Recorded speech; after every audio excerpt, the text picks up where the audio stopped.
Odell Beckham hasn't won a playoff game in his 5-year career, but it turns out he was oh so close to reaching Super Bowl LIII. Not only did the Rams reportedly call the Giants about Beckham last offseason before the wide receiver signed a 5-year, $90 million contract extension, the Patriots were the team that made the biggest push to acquire Beckham, according to NBC Sports Chris Simms. The Giants were going to trade him, said Simms, a former NFL quarterback whose father is the legendary Giants quarterback. You know what really stopped it? This is going to shock people. From everything I know, from multiple sources, the thing that stopped the trade conversation with Odell Beckham is because the team that was most aggressive in pursuing him was the New England Patriots. The Giants got cold feet and said, "New England wants him? Oh. Maybe he is better than we thought.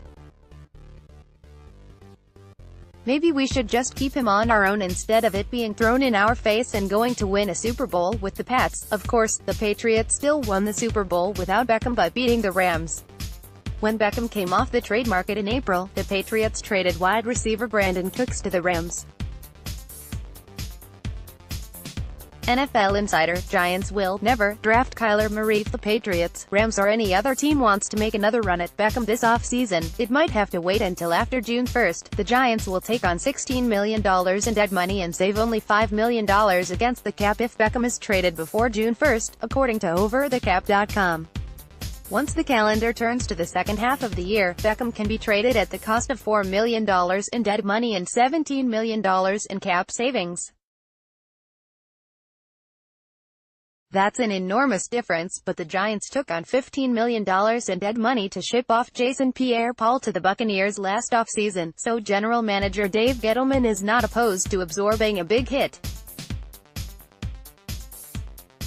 While the savings are enticing, the problem with waiting until June 1st to trade a star player is then the draft picks acquired in return or for the following year's draft.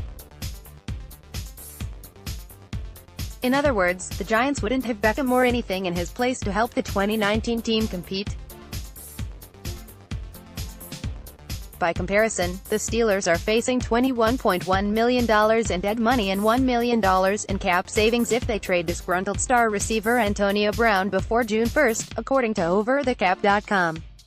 Those numbers dropped to $7 million and $15.1 million after June 1st. The younger Simms described Beckham as a thorn in the Giants' side and someone who exposes quarterback Eli Manning's lack of talent at this point in his career. Gettleman tried to put out Beckham trade rumors on Jan.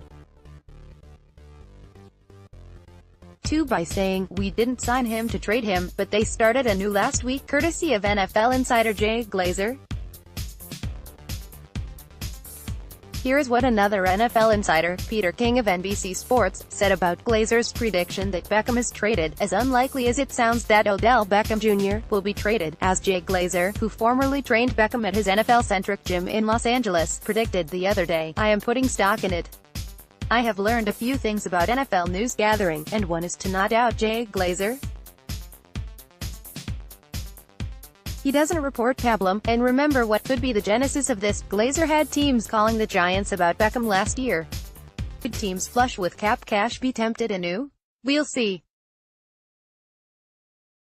As Simms and Pro Football Talk's Mike Florio pointed out, Beckham might not be the right fit for the Patriots because there are certain norms to conform to under coach Bill Belichick, and many of Beckham's sideline and on-field antics can be seen as detracting from the team's centric focus.